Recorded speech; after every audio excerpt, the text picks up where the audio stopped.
clasificación de los trastornos hipertensivos del embarazo, de acuerdo al libro que vayan a leer, viene también como hipertensión inducida por el embarazo, ¿sí?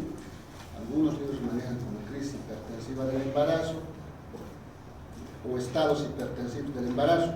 El asunto es el mismo, el libro que lo vayan a leer. ¿Listo?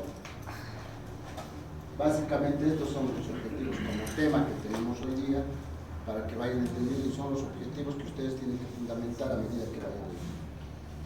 Nosotros vamos a clasificar qué son los trastornos hipertensivos del embarazo, a qué patología se refiere. Dentro de esto vamos a hablar de hipertensión gestacional, vamos a hablar de preeclampsia, de hipertensión crónica, de preeclampsia con, perdón, de hipertensión crónica con preeclampsia sobremedida. Vamos a utilizar métodos de diagnóstico, ¿sí? Cuáles nos sirven, cuáles no. Bueno, y lo que nos importa, hacer un plan terapéutico o un diagnóstico para el manejo de estas pacientes en el futuro, ¿sí? Entonces, se dice que la hipertensión o los estados hipertensivos del embarazo afecta al 6% a 8% de los embarazos. Es decir, de 100 mujeres embarazadas, 8 mujeres van a presentar alguna de estas 4 patologías. ¿Sí? Entonces, actualmente esto sigue vigente. Se clasifica en hipertensión crónica, preeclampsia y eclampsia, preeclampsia sobreimpuesta por hipertensión crónica e hipertensión gestacional. Algunos autores en la última sección, la hipertensión crónica ya la han sacado de esta clasificación. Las normas nacionales bolivianas, las latinas siguen manejando. Nosotros vamos a manejar. ¿Ya? Solo les informo, porque ustedes muchas veces leen lo actual y nos van a indicar que eso ya está fuera. Pero de acuerdo a las normas, nosotros seguimos manejando. ¿Sí? ¿Cómo definimos hipertensión? Es decir, ¿cómo clasificamos o cómo diagnosticamos para que ustedes un poquito vayan viendo? ¿Cuándo decimos que una paciente, ¿sí?, tiene hipertensión durante el embarazo? Para esto van a recordar lo que son las modificaciones fisiológicas del embarazo. Durante el embarazo aumenta o disminuye la presión arterial sistólica. ¿Cuándo?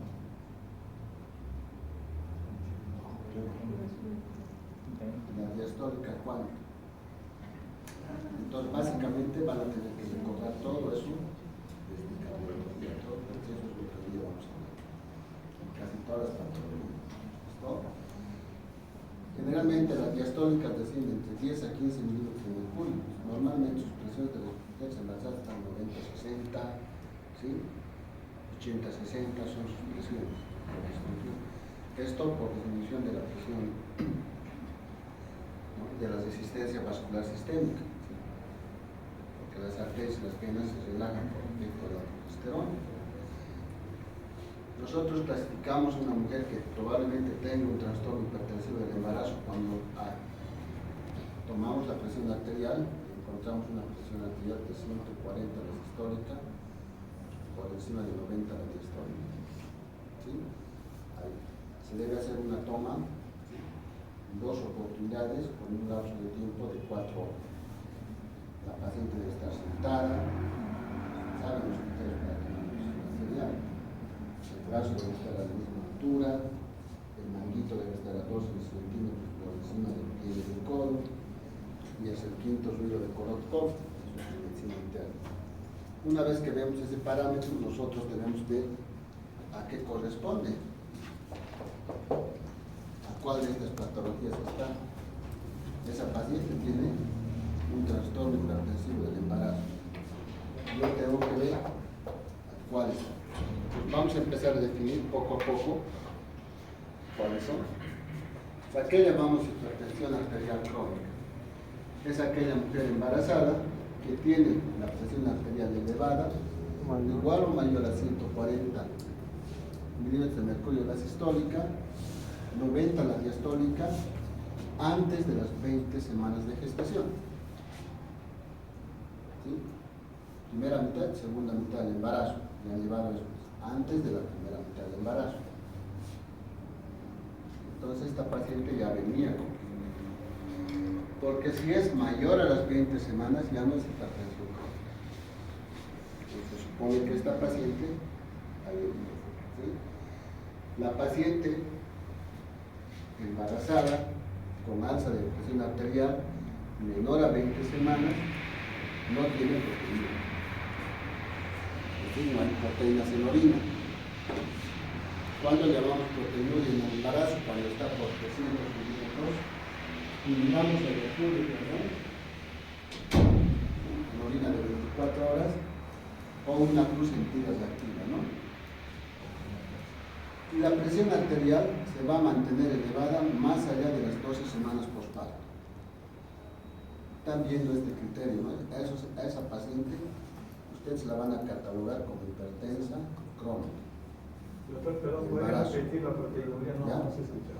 Entonces, estamos viendo eso. ¿Listo? Vayan viendo ahí. En resumen, mujer embarazada, menos de 20 semanas, presión arterial 140-90, el examen de orina les dice que no hay proteínas, ¿sí? Termina el embarazo, llega el parto, el puerperio, pasa 12 semanas y la presión sigue elevada, esa paciente es hipertensa crónica. ¿Sí?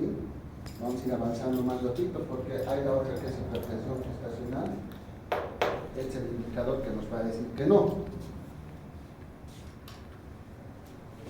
Esta es la hipertensión gestacional. Vayan viendo ese parámetro. ¿Sí?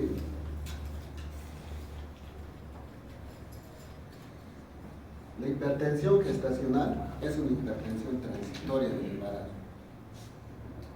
No es tan severa como la preeclampsia. Vamos a hablar después de la preeclampsia, el cuadro más severo. No es. Algunos actualmente clasifican que esto es el inicio de la preeclampsia. ¿Sí? ¿Cuáles son los parámetros, pero para clasificar a esta paciente embarazada que es hipertensa gestacional? Igual es una elevación de la presión arterial, igual o mayor a 140-90, sin proteinuria, pero que se va a iniciar después de las 20 semanas de gestación. Ya estamos viendo la diferencia, ¿no? La crónica. A esta categoría, por el tiempo de evolución, puede, lo que les dije hace rato, las mujeres a las 21, 22, 30, 32 pueden ir progresando y presentar proteinuria. Entonces ya deja de ser hipertensión gestacional y ya se desarrolla la preeclampsia. Porque la preeclampsia es elevación de la presión arterial más proteinuria. Entonces puede ir progresando. El otro, esta paciente puede que nunca haya ido al control, a sus controles médicos, que sea la primera vez durante el embarazo que viene a la consulta, le hacemos el diagnóstico y vemos que está embarazada de 26 semanas. Le tomamos la presión arterial, sale 140-90, ¿sí? Cumple dos criterios. Termina el embarazo y la presión arterial continúa después de las 12 semanas elevada. Entonces, esta paciente con hipertensión gestacional puede ser una paciente hipertensa crónica. O al final, solamente puede ser una hipertensión gestacional transitoria. ¿Qué significa? Se eleva la presión arterial después de las 20 semanas, no presenta proteinuria y una vez que nace el bebé, entra al puerperio, la presión retorna a su normalidad. Entonces, esa es la verdadera hipertensión gestacional transitoria. ¿Listo? Pues muchos de nosotros, en la práctica clínica, nosotros internamos a casi todas las pacientes que ingresan al hospital con hipertensión gestacional. Porque mientras yo le haga los laboratorios, el embarazo vaya progresando, a veces esta paciente se complica con la preeclampsia. Y en un buen porcentaje estas pacientes pues terminan. ¿Sí? Y como dice acá, el diagnóstico se la va a hacer después del postparto, de manera retrospectiva, es decir, regresando. como estudios que ya hacemos, ya tienes todos los resultados, decimos, no, esta no había sido preeclampsia, había sido nomás una hipertensa gestacional.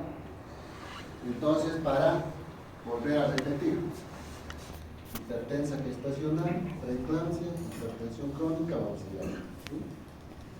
Lo que les dije, la hipertensión gestacional, esto es lo que hemos hablado, 140-90, que se diagnostica por primera vez durante el embarazo. ¿Qué significa esto por primera vez? Lo que les he recalcado, muchas de las mamás en Bolivia al médico vienen porque están embarazadas. Nada. Y vienen porque ya la barriguita está grande, después del quinto mes. Por eso colocamos y se recalca por primera vez durante el embarazo. Pero ¿qué tal esa mamá ya antes era hipertensa? Porque la hipertensión cuando ya está avanzada recién viene de la calzón.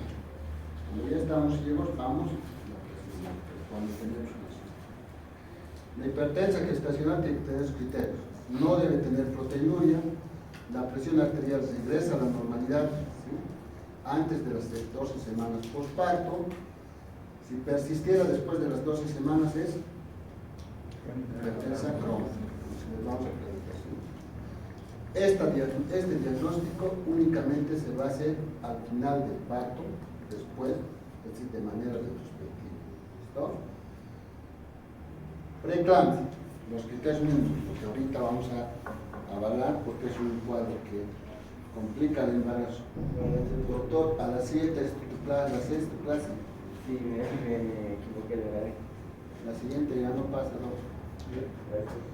Entonces, para hablar de criterios de preeclampsia, un poquito aquí vamos a hacer un paréntesis y vamos a hablar. ¿Ya? ¿Tienen marcador? Un marcador de agua para que vayamos entendiendo. ¿Qué pasó? Gracias. Hay muchos libros que todavía van a leer, incluso la norma boliviana. Preeclampsia se define esto: presión arterial y proteinuria. No se olviden. Esa es la diferencia con nosotros, ¿no? Presión arterial 140-90 después de las 20 semanas de gestación y proteinuria mayor a 300 miligramos o una cruz sentida reactiva. Esa paciente tiene preeclampsia. El parámetro que te da preeclampsia es la proteinuria, ¿ya? Ahora, cuando hablamos de preeclampsia, doctores, por eso les estoy haciendo un paréntesis. ¿Ya? Muchos libros todavía clasifican así: leve, moderada y severa. Algunos libros todavía manejan como preeclampsia moderada y preeclampsia grave. ¿Sí? Y lo último que nosotros un poquito vamos a manejar es esto: preeclampsia con criterios de severidad. Esto es lo que estamos manejando, lo actual, ¿ya? Y preeclampsia sin criterios de severidad.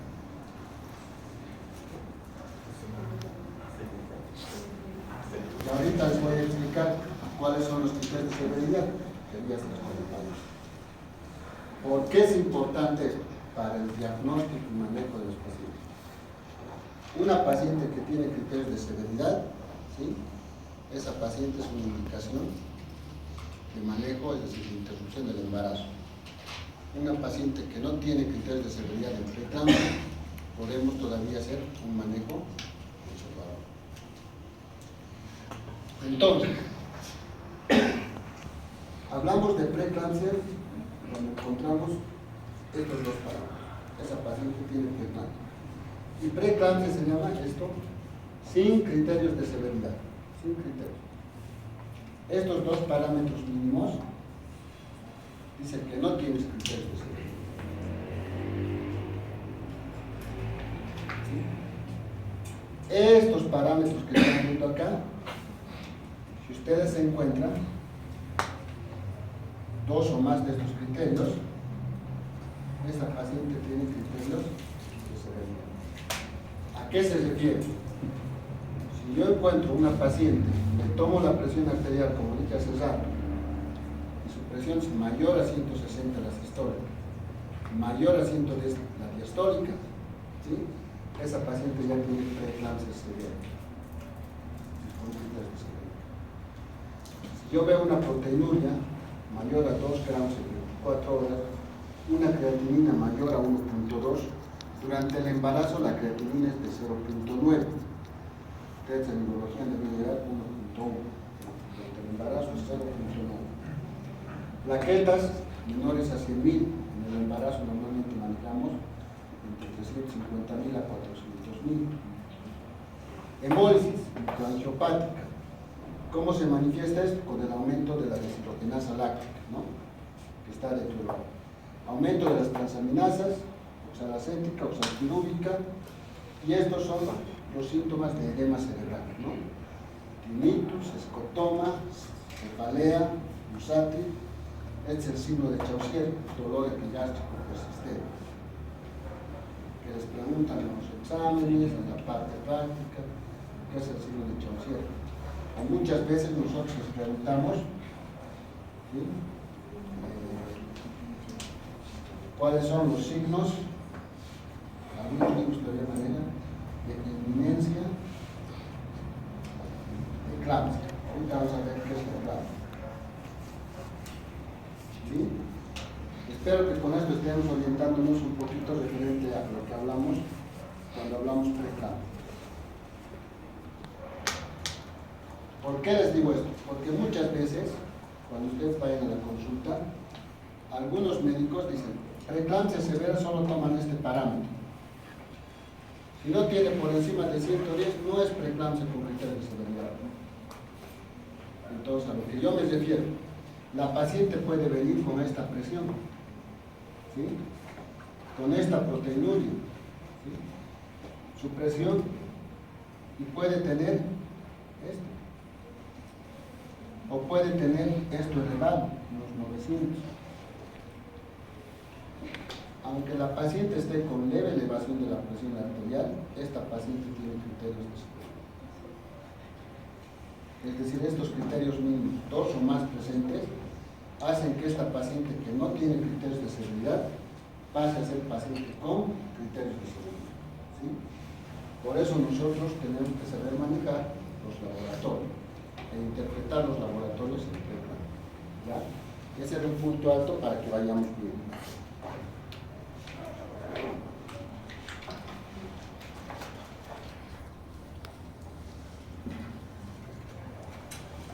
La eclampsia. ¿Qué es la eclampsia? La eclampsia es la preeclampsia más convulsión. En una paciente con diagnóstico de preeclampsia, si convulsiona, es eclampsia. ¿Listo? Si esa paciente está con embarazo mayor a 20 semanas y viene con antecedente de convulsiones tónico-clónicas, es eclampsia hasta no descartar el otro diagnóstico, que puede ser síndrome, ¿no? O la epilepsia, síndrome de epilepsia. Entonces, estamos. La presencia de convulsiones tónico-clónicas, pues, es preeclampsia. ¿Listo? Y lo que les he dicho, la otra clasificación, preeclampsia superpuesta a hipertensión crónica. Esto ya hemos hablado hace rato. La hipertensión crónica es aquella paciente que tiene elevación de la presión arterial igual o mayor a 140, la sistólica, 90 la diastólica, que puede haber sido diagnosticada antes del embarazo o se diagnostica antes de las 20 semanas. Muchas pacientes ya vienen a la consulta con antecedentes de ser hipertensos, pero hay otras pacientes, como les vuelvo a repetir, vienen únicamente al hospital porque están embarazadas. Les hace su diagnóstico, la paciente tiene 16, 17 semanas, su presión 170, 150, 40. Esa es una hipertensa crónica. Entonces el manejo va a ser totalmente diferente. ¿Sí? Y esta es la que les decía, ¿no? O aquella paciente que se diagnostica después de las 20 semanas y su presión arterial va a persistir elevada por encima de las 12 semanas del puerperio o postparto. Y la preeclampsia sobreimpuesta a la hipertensión crónica básicamente es aquella paciente con esta presión y que va a iniciar proteinuria. ese antecedente, con inicio de proteinuria. ¿Listo? O aquella paciente que va a tener incremento súbito de la proteinuria, más la presión arterial y un recuento plaquetario. Entonces, nosotros tenemos estos criterios cuando hablamos, ¿no?, de los estados hipertensivos del embarazo. Se clasifican en esto, ¿sí? Hipertensión gestacional, hipertensión crónica, preeclampsia y eclampsia, hipertensión crónica con preeclampsia sobreañadida. ¿Listo? Hoy vamos a hablar un poquito acerca de la preeclampsia. Tienen hasta las 7:15 conmigo, ¿no? Sí, me van a hacer recuerdo, ¿ya? Hasta donde nos quedemos, pues nos llegamos a las 8. Que ya es 7:15. Pero si quieres, Tenemos clases cortitas, pero vamos a tratar de avanzar lo máximo que podamos.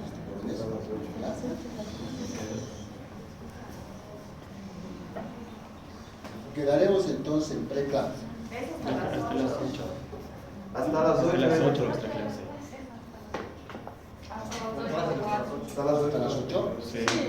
De 6:30 a las 8. Pero a mí me han dicho que son 2 grupos. Ya. Vamos a avanzar en Nosotros todo. Se va hasta las 8. No hay problema. Seguimos con ello. Entonces, esto de preeclampsia es esto. Ahora vamos a hablar un poquito, vamos a correr a todo lo que es preeclampsia. ¿Ya? Hipertensión crónica la vemos muy poco, la manejamos, pero vamos a hablar de preeclampsia porque es la primera o segunda causa de muerte materna. Y el objetivo de la obstetricia es reducir la mortalidad materna. Esa es la razón de ser de la especialidad. Nosotros los obstetras, luchar contra la muerte materna. Ese es el objetivo fundamental.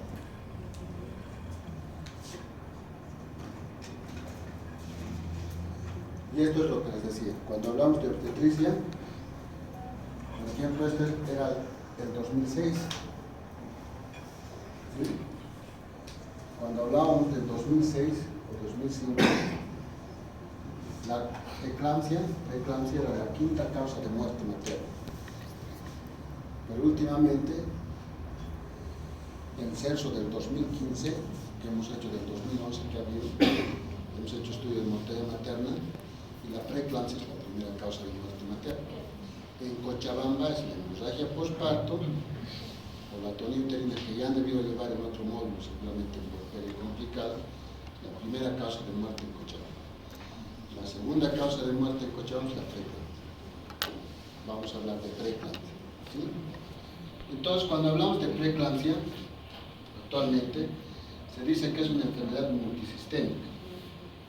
Al hablar de multisistémica estamos hablando básicamente que afecta a todos los sistemas, ¿sí?, del organismo. ¿Ya? Afecta al sistema nervioso central, cardiovascular, ¿ya?, sistema hematógeno, multifactorial, no tiene una etiología única, sino hay varios factores asociados que dan origen a la preeclampsia. No te puedo decir a esto se debe la preeclampsia o por esto. Existen varios factores para el desarrollo de la preeclampsia.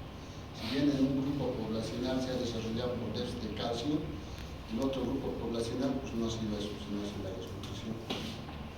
Y en otro los antecedentes genéticos. Entonces, por eso se habla de multifactorial, no es uno solo el origen. Va a caracterizarse básicamente por la existencia de daño endotelial. Esa es la base de la patología. Porque se daña el endotelio, se liberan factores mediadores de la inflamación que van a ser. Este endotelio básicamente es a nivel placental. Después vendrá la parte sistémica que va a dar lugar a todos los trastornos que vamos a hablar ahora. ¿Sí? Este daño endotelial va a preceder al diagnóstico clínico. En función a esto, actualmente hay biomarcadores. Y eso grábenselo, van a ver. Nosotros hablamos de biomarcadores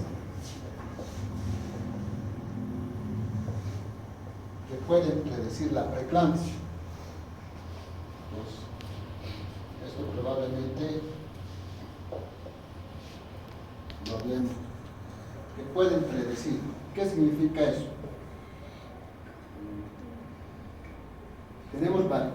biomarcadores químicos, tenemos biomarcadores físicos y hay biomarcadores clínicos. Por ejemplo, los clínicos ya están dejándose en desuso. A la paciente la hacemos caminar, la hacemos rotar, le tomamos la presión en el brazo derecho, en el brazo izquierdo. Y si había un alza de la presión arterial diastólica mayor a 15 milímetros, indicamos que posiblemente esta paciente tenga preeclampsia. Pero no es efectivo. Pero hay otros biomarcadores, la ecografía. En una paciente con factores de riesgo, ¿sí?, se debe pedir ecografía de flujos arteriales. Mi letra es terrible por si acaso. ¿Sí? A las 13 a 14 semanas de embarazo. ¿Cuáles son los factores de riesgo para que una paciente tenga preeclampsia? Básicamente hablamos que sea primigesta del embarazo. En mujer joven decimos a los extremos de la vida, menor de 16 años, mayor de 45 años, que tenga un índice de masa corporal alto, por encima de 25. Estamos hablando de sobrepeso, obesidad. Que tenga otras enfermedades de base, como la diabetes, problemas de hipertensión, entonces son factores de riesgo. O que tenga antecedentes familiares de preeclampsia. Y actualmente hay otros antecedentes de síndrome de ovario poliquístico. Entonces, esa persona que se embaraza, nosotros a las 12 a 14 semanas debemos pedir una ecografía de flujos arteriales. Le pedimos, entonces ahí nos dan los índices de pulsatividad. El objetivo es que ustedes conozcan, piden entre 12 y 14 semanas, y si esos flujos arteriales de la arteria uterina están elevadas, nosotros le administramos aspirina, entre 80 y 100 miligramos, todo el embarazo. Entonces se ha visto que es efectivo para prevenir la preeclampsia. ¿No? Esos son biomarcadores para prevenir. Existen otros biomarcadores, que vamos a ir hablando más adelante, que son químicos. Ahí está la hemoglobina, la tirosina, la proteína producida por la placentaria, que igual hacemos una relación y nos van a dar si es o no es preeclampsia. Lo va a presentar de esa misma forma. ¿Sí? Entonces, esos son los biomarcadores que utilizamos y que estudian este daño endotelial. Porque cuando una vez hacemos el diagnóstico clínico, es decir, se eleva la presión arterial por encima de 140-90, esto ya está avanzado. Una consulta, por favor. No caso do exame de proteinúria, La preeclampsia. Isso como biomarcador? O exame de proteinúria também entraria como biomarcador? La proteinuria, el diagnóstico ya. Incluso la proteinuria, cuando ya se presenta, incluso en algunas pacientes, la proteinuria se presenta hasta 2 o 4 semanas antes de la presión arterial. Pero eso ya es un daño colateral. El edema no es, el edema postural de la mujer embarazada ya no es signo de preeclampsia. Algunos libros todavía están manejando. 3 manejan la trilogía de la preeclampsia: presión arterial, proteinuria y edema. El edema ya no. Ya está fuera porque el edema, muchas mujeres por compresión pues tienen edema. Pero sí deben de tener cuidado esa paciente que tiene edema facial, edema de manos. Ese sí ya es otro parámetro de hipoproteinemia. ¿Ya? La preeclampsia se estima que afecta entre 1.2, ¿sí?, del 3 al 7% de los embarazos, del total de embarazos. ¿Listo? Ya hemos referido, es la principal causa de mortalidad y morbilidad materna y neonatal.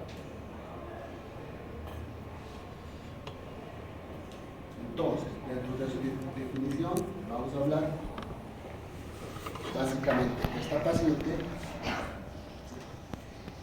La preeclampsia, la elevación de la presión arterial por encima o igual a 140-90, va a ser después de las 20 semanas de gestación, con proteinuria mayor a 300 miligramos en orina de 24 horas o una tira reactiva, ¿sí?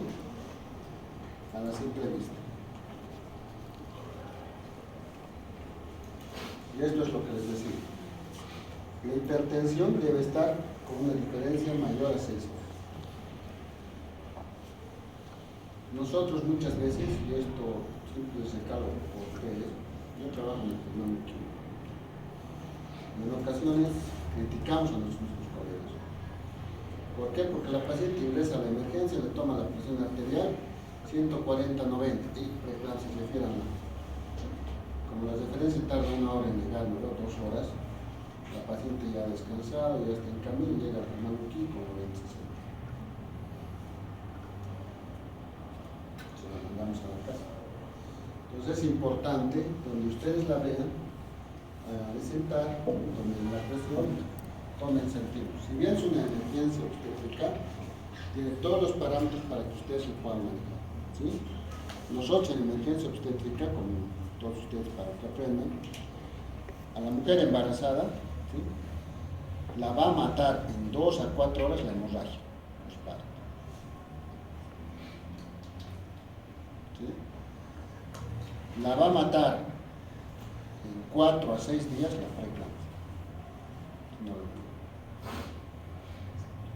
Y la va a matar la sepsis en 6 a 10 días y no lo está. Porque es de curso lento. Entonces ustedes tienen, ¿a esto a qué me refiero? Tienen todo el tiempo, de acuerdo al diagnóstico, para estabilizar esa paciente y se puede.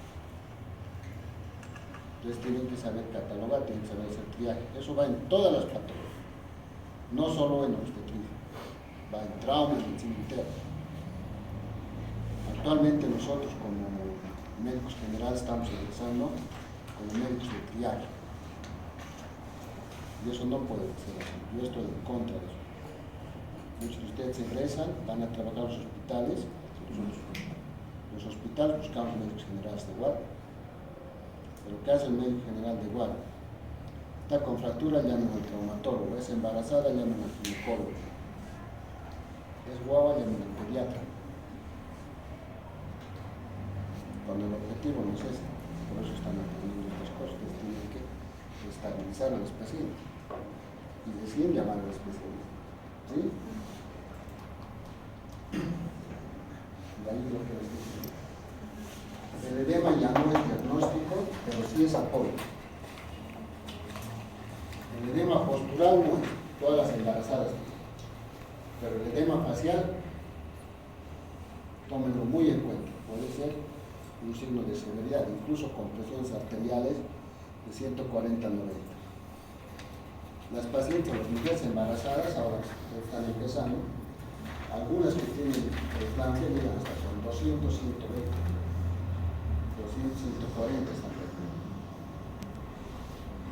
No es una cosa sencilla, ¿no?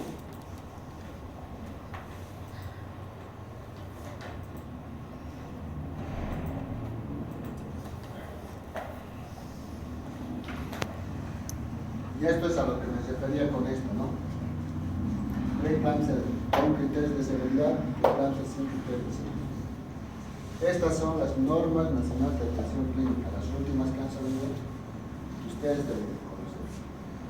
¿Por qué lo pongo? Porque en los libros detrás todavía van a encontrar preeclampsia moderada y preeclampsia severa. Pero es lo mismo, ¿ya? Tranquilo. Entonces, la preeclampsia no severa o sin criterios de severidad es esa presión arterial que se eleva a partir de las 20 semanas de gestación para adelante, mayor a 140/90 con una proteinuria igual o mayor a 300 miligramos de mercurio. Eso no tiene ningún otro parámetro alterado. Si aquí en los laboratorios, ustedes siempre van a pedir laboratorios, a los pacientes siempre. Nos estamos adelantando, pero esto es objetivo. Yo a la paciente, más adelante está, que tiene preeclampsia, se llama perfil toxémico. Muy aparte del hemograma, todo lo que le piden, ya en el hemograma, ¿qué voy a ver? Voy a ver plaquetas bajas, tengo que ver plaquetas, tengo que ver si hay hemólisis es el examen directo. Ahí voy a ver glóbulos rojos, se llama cistocitos, destrucción de glóbulos rojos. dentro del glóbulo rojo hay deshidrogenasa láctica. Entonces la deshidrogenasa láctica yo tengo que pedir DHL, que se va a elevar, ¿sí? Porque también daña sistemas, daña el hígado, los transaminasa, TGO, TGP. A lo que me refiero, esta paciente puede tener esta preeclampsia, pues no severa. Cuando es la preeclampsia severa, la presión, un solo criterio, si es igual o mayor a 160, 110, ya es preeclampsia. Aunque su proteinuria sea 300, no sé, ese es un criterio mayor. Ya es una proteinuria mayor a 5 gramos por litro, oliguria, cefalea, visión borrosa. Entonces, a lo que yo veo, y esto es lo que ustedes tienen que manejar, mi paciente puede tener esto, puede tener esto, pero también en los laboratorios yo encuentro esto. Y puedo encontrar transaminasa. Mi paciente deja de ser esto, ya es esto. Aunque su presión sea 140-90, ¿entienden? Dos parámetros menores estamos ahí. ¿Listo? Y la eclampsia, lo que les decía, es cualquiera de estos dos, pero que tiene convulsiones tónico-clónicas. Y aquí dice pérdida de conciencia. ¿Esto para qué hablar? Hay dos formas de eclampsia. La eclampsia significa que ya hay daño cerebral por el edema, que tienen los pacientes hipertensos, los accidentes cerebrovasculares, ¿sí? Entonces, cuando la paciente convulsiona, ustedes digan que ya hay daño cerebral. Entonces, hay una forma que nosotros llamamos la eclampsia convulsiva, ¿sí? Es la que tiene convulsiones, porque hay edema, hay zonas de esquema. Y la otra forma que nosotros conocemos es la comatosa. La paciente está caminando y de un momento a otro se cae y ya no despierta más. Le hacemos una tomografía, dentro del cerebro tiene un hematoma intraparenquimatoso. Entonces, esas dos formas de eclampsia. ¿Listo? Entonces, estos son los indicadores de gravedad. Estoy volviendo a repetir aquello para que se les grabe y no se confundan en los libros. Los criterios mayores y criterios menores, ¿sí? Preeclampsia, lo que les dije, esta es la preeclampsia con criterios de severidad y esta no grave sin criterios de severidad. Sí los manejan. No las normas nacionales certificadas para que no se confundan porque tienen que manejar. Cada país tiene su forma de clasificar, pero ya está normal. Ahí está. Esa es la preeclampsia con criterios de severidad. Encontrar solo esto ya es una paciente con preeclampsia con criterios de severidad, por lo que les decía. Si yo encuentro esto, pero encuentro estas otras cositas, el paciente pasa a ser esto. Ténganlo muy presente. ¿Por qué les encargo esto?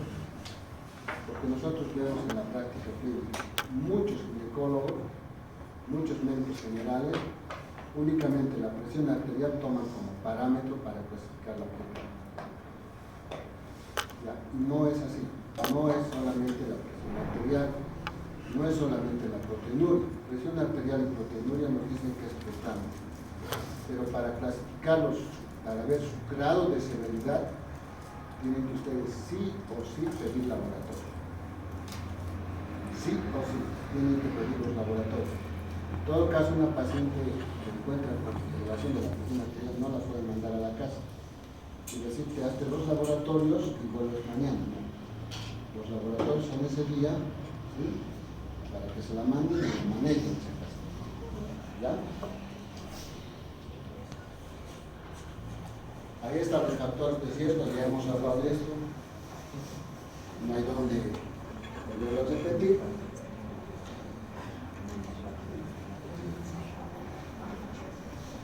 Y esto les decía,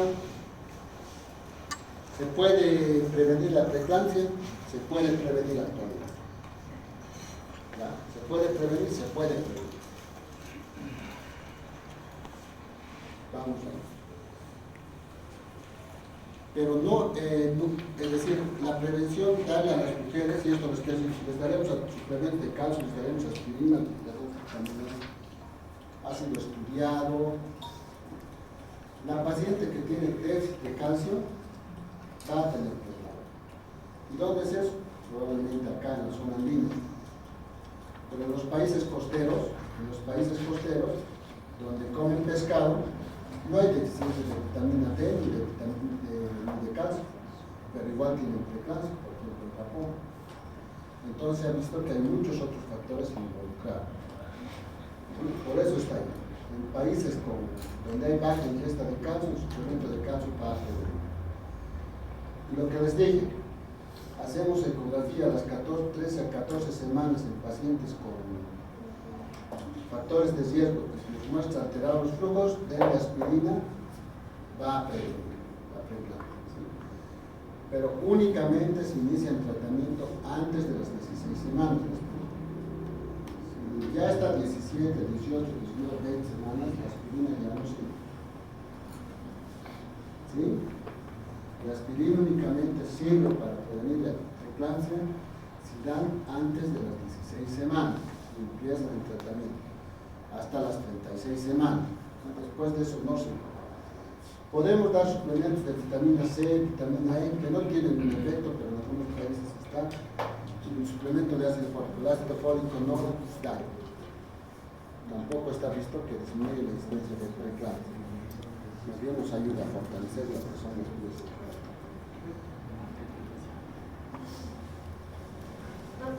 Entonces, dentro de la etiología vamos a ver. Una pregunta. Sobre la aspirina, empezamos antes de las 16 semanas, ¿verdad? Aspirina. Y una vez que iniciamos, seguimos hasta el final del embarazo. Hasta las 36 semanas. ¿Ya?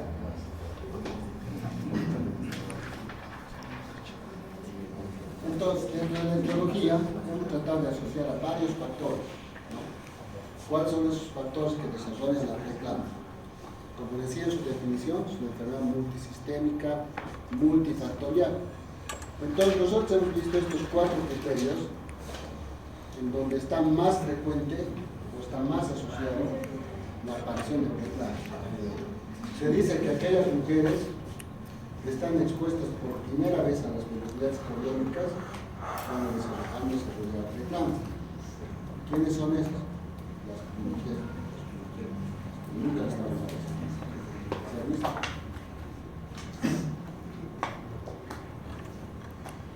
En aquellas mujeres embarazadas que han estado expuestas a superabundancia de velocidades cardíacas, ¿cuáles son? Que es que han tenido un embarazo pulmonar. La incidencia es más alta en preeclampsia. Aquellas pacientes que han tenido embarazo molar, se ha presentado la preeclampsia antes de las 20 semanas. A eso se conoce como preeclampsia típica, por si acaso, cuando lean en su libro o hay pregunta de examen. ¿Sí? ¿Por qué? Porque no cumple el criterio de mayor a 20 semanas. Pero la mora hiatiforme, ustedes han llegado hemorragias de la primera mitad ya han llevado, ¿no? Ahí está el aborto, el embarazo ectópico y la enfermedad molar. Aquellas pacientes que tienen enfermedades renales o cardiovasculares preexistentes, mujeres embarazadas, ¿por qué? Porque hay daño del sistema hepático. En aquellas mujeres que presentan predisposición genética de hipertensión y que aparece durante el embarazo, se ha visto que aquellas mamás que ya han estado expuestas, una ya tienen un hijo, 2, pero repentinamente cambian de pareja y el tercer hijo es de otra pareja, desarrolla preeclampsia. Y preguntan al papá si ya ha tenido otra pareja y también desarrolla preeclampsia. Ahí se habla de factores genéticos para el desarrollo. Otro, que la mamá también haya tenido preeclampsia. Entonces, por eso nosotros hablamos, ¿sí?, de esa etiología multifactorial y le echamos la culpa, todos se dan cuenta, a que para el desarrollo de la fisiopatología, el desarrollo de la enfermedad, la placenta es la base. Pero para que esa placenta esté enferma, la etiología o la gente que va enferma esa placenta, pues tiene múltiples casos, no solo.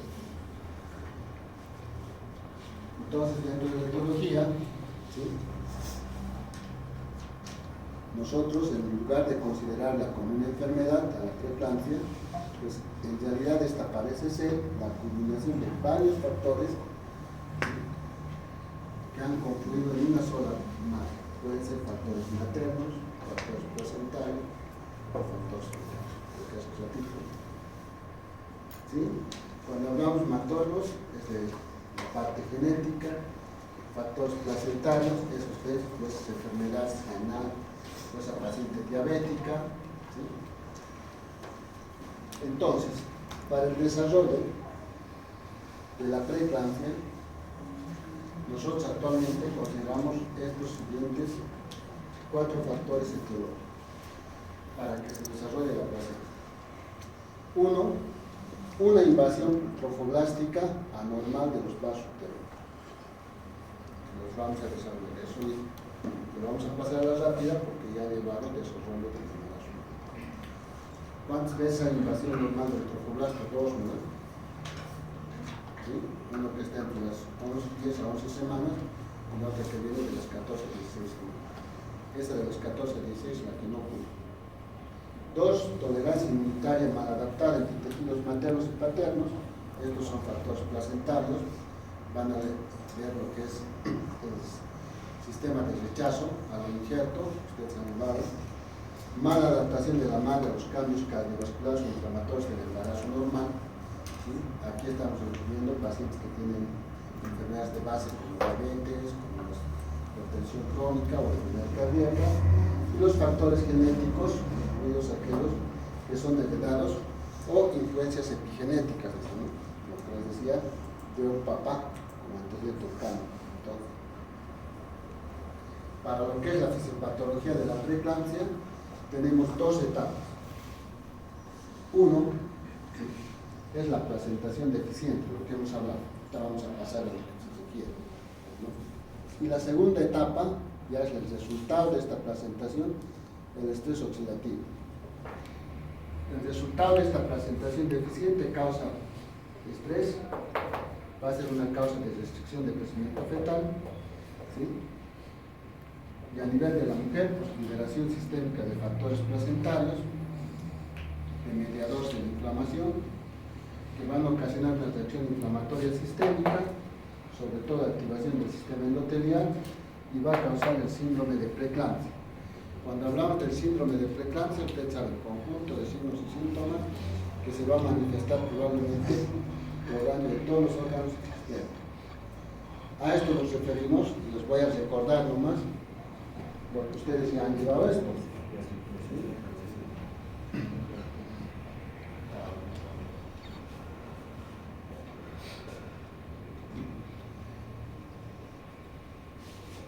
Este es el útero, el miometrio, la decidua, la placenta. ¿Sí? Así es un esquema. Normalmente, como dice el trofoblasto, va a ir invadiendo la primera invasión a la decidua. Estas son las arterias espiraladas. ¿Sí? Cuando llamamos invasión, las arterias tienen músculo liso. Entonces, las células trofoblásticas invaden el músculo liso y lo van, ¿no?, cambiando por tejido trofoblástico. Entonces, estas arterias ya no tienen capacidad de resistir, sino se dilatan, se llama mayor capacidad. ¿Sí? En la segunda invasión, esto ya pasa, el trofoblasto penetra las arterias espiraladas a nivel del endotelio endovascular, a nivel miometrial, va a aumentar. ¿Sí? Normal. Esa es la invasión trofoblástica. Primera invasión, segunda invasión. Durante la preeclampsia, lo que he dicho, la placentación anormal, esta invasión, segunda invasión, no se da. Es decir, el músculo liso va a persistir a nivel de las arterias espiraladas, entonces ya no va a haber esta capacitancia, esta relajación. Cuando hay una invasión normal, entonces las arterias espiraladas tienen mayor capacitancia y el flujo es constante. Pero cuando no hay eso, pues ya hay una resistencia aumentada. Y ese aumento de la resistencia es lo que va a ocasionar cambios isquémicos a nivel de la placenta. ¿Sí?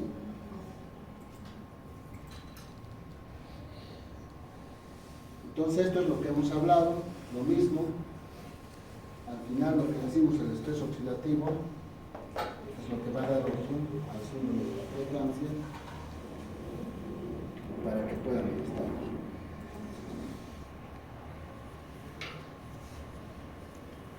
Y al hablar, como no hay buena penetración de las arterias espirales por el trofoblasto, ¿sí? La placenta es la que está con mala adaptación placentaria, por eso se dice, ¿cómo se cura la preeclampsia?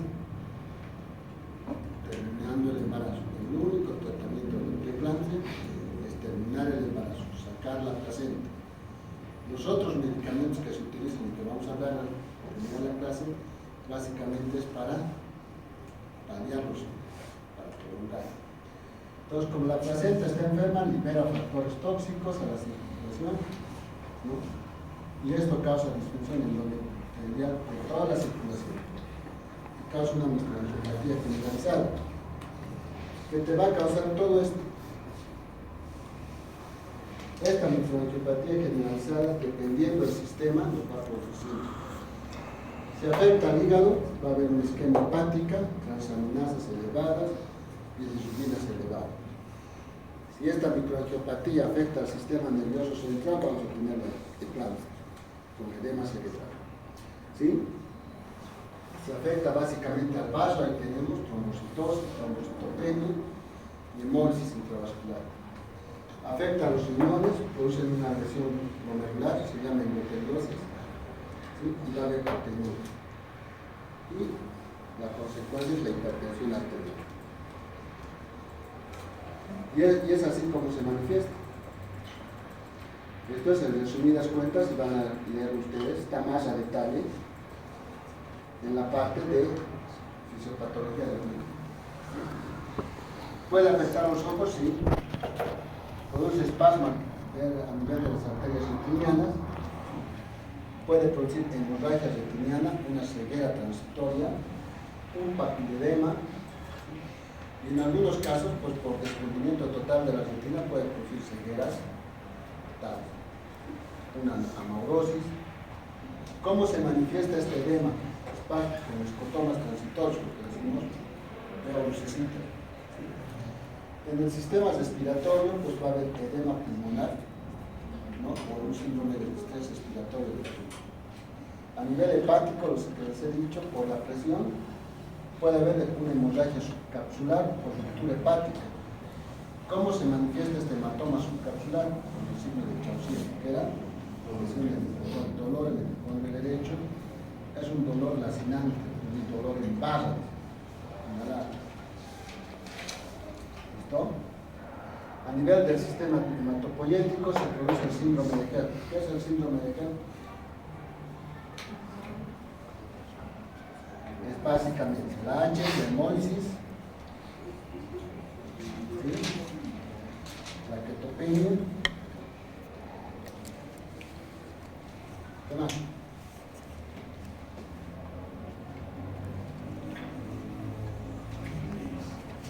Transaminasa elevada. Eso es el síndrome de Gerd. ¿Ya? Produce coagulación intravascular diseminada. Sistema nervioso central, lo que ya les he dicho. Se dice que a nivel del sistema nervioso central, la presión arterial rompe la barrera y produce áreas de isquemia por contracción de las arterias o áreas también de vasodilatación. Entonces hay áreas donde está vasodilatado, hay edema cerebral, y donde está contraído, pues hay isquemia. Isquemia y edema cerebral conviven en la preeclampsia. Entonces se producen las convulsiones. ¿Listo? Generalmente antes de las convulsiones es un dolor frontal. Puede haber un accidente cerebrovascular en encefalopatía. ¿Qué decimos nosotros? ¿Cuál es la complicación más frecuente de la preeclampsia? La complicación más frecuente de la preeclampsia es el desprendimiento prematuro de placenta materna. Si una paciente viene a la emergencia con desprendimiento, ¿sí? Con óbito fetal, aunque su presión esté baja, piensen en preeclampsia. ¿Cuál es la complicación más severa de la preeclampsia? El ACV. Esto generalmente las pacientes por el accidente cerebrovascular fallecen. Puede producir pancreatitis, puede producir insuficiencia renal, y a nivel de la placenta afecta al feto. Restricción de crecimiento intrauterino, desprendimiento prematuro de placenta no inserta, sufrimiento fetal, muerte fetal, o también llamado óbito fetal, ¿no? Y eso es lo que nos va a producir. ¿Ya es las 8? ¿No están diciendo? ¿Sí? ¿Ya es las 8? Falta una hora. Ya vamos a terminar. Frase terminada, no, así no se van a olvidar.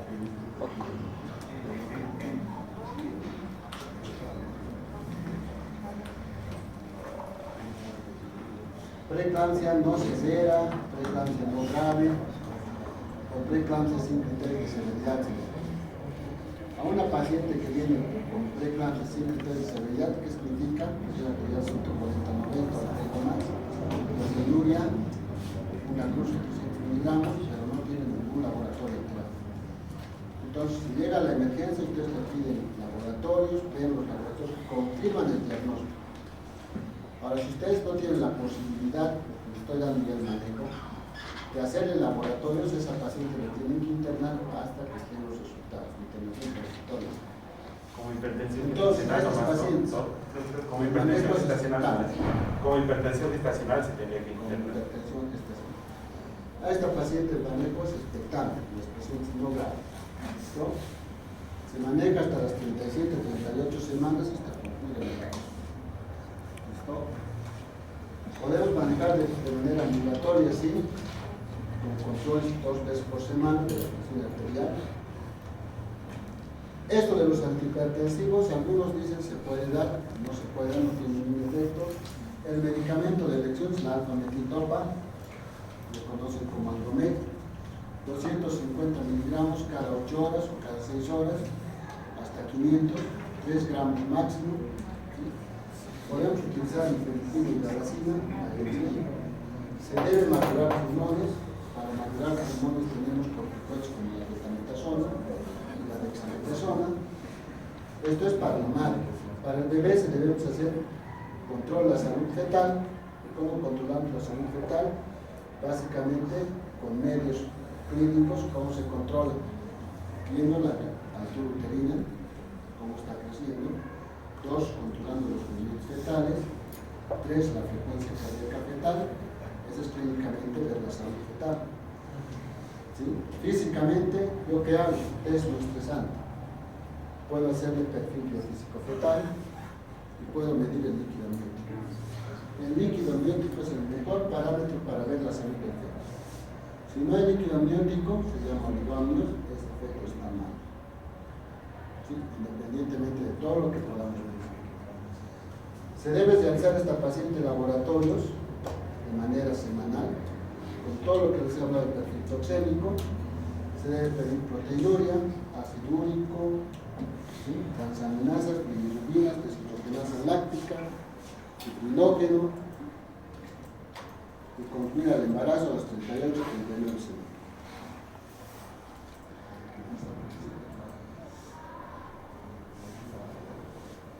Entonces, una recomendación: si esa paciente no va a venir al hospital, no es cumplida en el tratamiento, es mejor internar hasta que nazca el bebé. ¿Sí? Debemos controlar siempre, identificar signos de progresión de enfermedad. ¿Eso qué es? Con los laboratorios, ver si las proteínas elásticas se están dando, si sus proteínas están incrementándose, si está apareciendo desproteínas láctica, pues eso nos va a dar criterios de seguridad.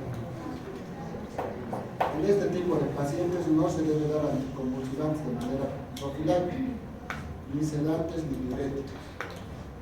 Esto les recalco porque muchos médicos internistas manejan la hipertensión con diuréticos. Durante el embarazo los diuréticos están contraindicados, ¿no? También los anticonvulsivantes. Algunas personas, médicos, colegas, profilácticamente le daremos anticonvulsivantes. No tiene que ver. El parto de estas pacientes de las 37 a 39 semanas, ¿no? El parto de elecciones por vía vaginal. a menos que tenga indicación. Y ahora, no os voy a cansar más. Vamos a quedar aquí. ¿Sí? Antes crea. ¿Están aquí?